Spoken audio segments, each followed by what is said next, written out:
Barge across to Corinna over there. Gorgeous day. And what are we going to do? Get some crays? Yeah. Alright, time to keep moving. The forecast this weekend showed the West Coast as the best coast, so that's where I was.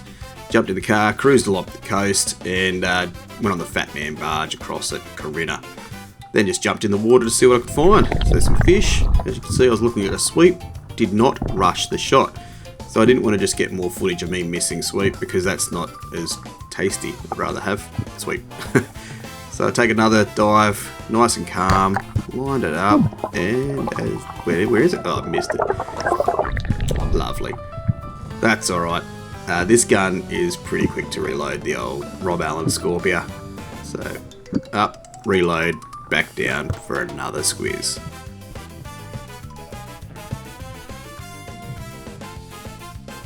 Pretty cool spot, so you can see a lot of movement there, but for the West Coast that's not much movement. That's pretty good.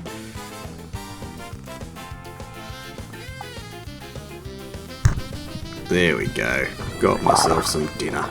Lovely sweep. Beautiful little fish. There we go, getting started with the sweep.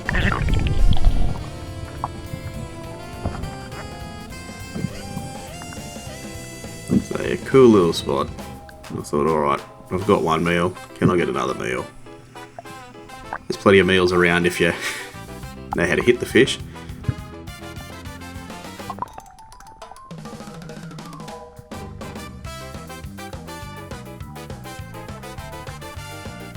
And yeah, here there's some big ones about. I don't think that was the biggest one there, but it looked pretty big at the time. Still not a bad fish at all, and will make a lovely meal. Beautiful.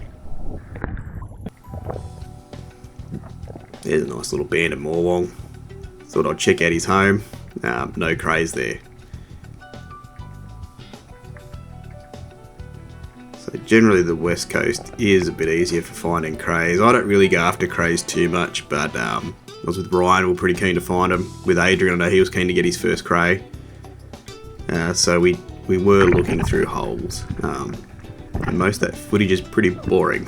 Just looking at holes, and especially when you don't see crays. When you do see crays, it is a little bit more exciting.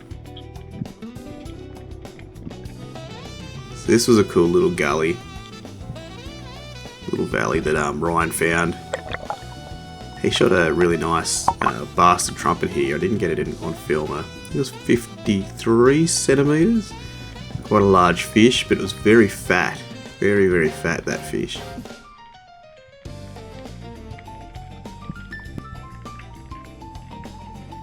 Some cool seams of abalone. Plenty of abalone out there on the West Coast. Just get out a bit.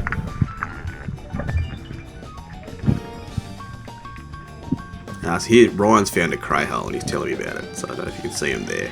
But I thought I'd have a quick squeeze. And then we come up with a plan where he would attack it from below and I'd attack it from on top. And hopefully we go home with a crayfish. So everyone's just getting down there now. I'm heading down. I haven't caught a cray for a while. This was a really good opportunity. There's a big one. I don't know if you can see the big one just there on the left. Not that one. And I'll go for a bit of attack. But probably a little bit timid. I probably should have put my shoulder in there a bit deeper.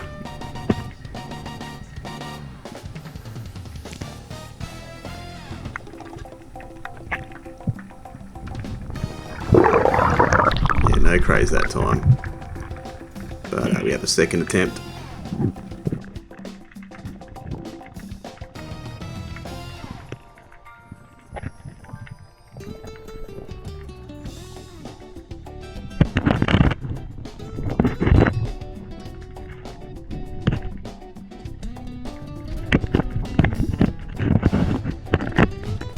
Almost had a big one. He didn't want to stay whole, the poor bugger. Really don't like it when I do that, but yeah, ripped at the base of the horn, unfortunately.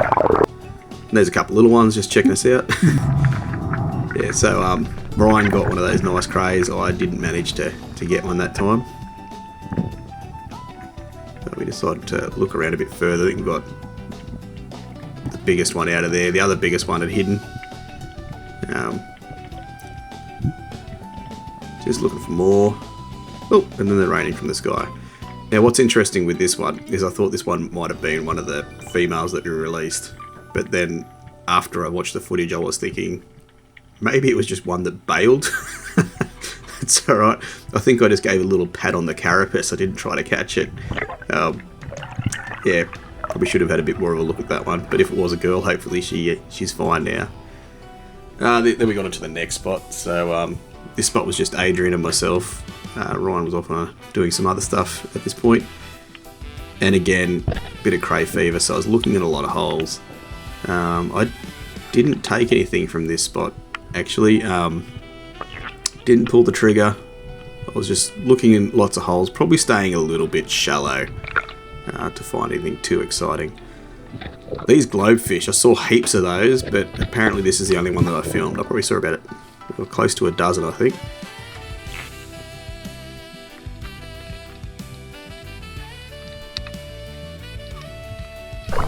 Next morning, straight into it. So out here, there was a bit of swell. So this was a nice little protected spot for entry. Here's another beautiful bit of West Coast country. Looking through those rocks, seeing if there's any crays, and just having a nice little swim around with those wrasse.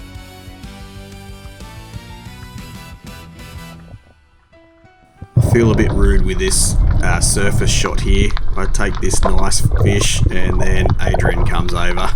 GT. 500. Over here.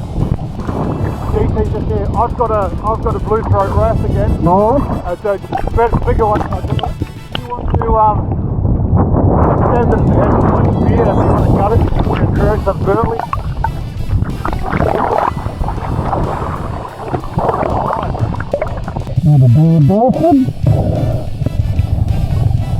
Yeah, feel very guilty sniping that Bastard Trumpeter on Adrian there.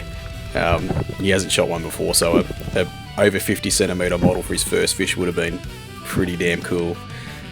Anyways, kept diving, looking around. There's a nice sweep. I've already got a couple of sweep from this weekend, so I'm leaving him alone. Nice banded morwell, just hanging out. I'm pretty stoked I got that Bastard Trumpeter, to be honest. I think I'm just thinking that's me eating for a few days at least. After that, looked under a few rocks to see if I could find some crays again, and the swell was slowly picking up. The wind was really picking up. Very close to 52.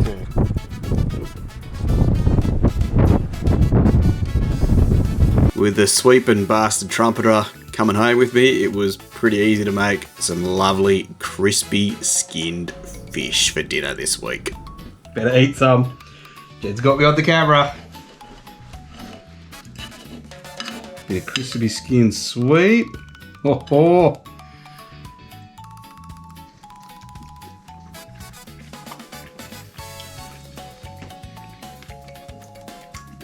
I do like sweep. Yeah, bit of veg, look at that. Beautiful.